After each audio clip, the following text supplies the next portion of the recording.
এর মাধ্যমে আমরা এই এয়ারড্রপটিতে জয়েন হবো। তো এয়ারড্রপটিতে জয়েন হওয়ার জন্য আমাদের প্রথমে যেটা করতে হবে, আমরা আমাদের বাইন্যান্স অ্যাকাউন্টে প্রবেশ করবো। তারপর উপরের দিকে Web3 ওয়ালেট আছে, আমরা এখান থেকে Web3 ওয়ালেটের মধ্যে চলে যাব। যাদের Web3 ওয়ালেট করা নেই তারা Web3 ওয়ালেটটা ক্রিয়েট করে নেবেন।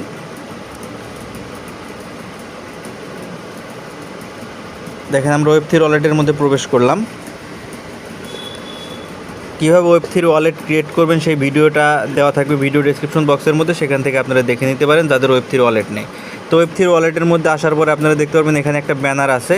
এই ব্যানারটা দেখতে পাচ্ছেন, এই যে সলভ প্রোটোকল। আমরা এখান থেকে সলভ প্রোটোকল যে ব্যানারটা আছে এই ব্যানারটার মধ্যে জয়েন নাও লেখায়, জয়েন নাওয়ের মধ্যে জাস্ট এটা ক্লিক করব। তো ক্লিক করার পর আমাদের সামনে দেখতে পাচ্ছেন একটা ইন্টারফেস চালু হয়ে গেছে। এই এয়ারড্রপে যে টোকেনটা দেওয়া হবে সেই টোকেনের নাম হচ্ছে সলভ, SOLV, সলভ টোকেন। এবং এই টোকেনটা কী পরিমাণ টোকেন দিবে, 150,000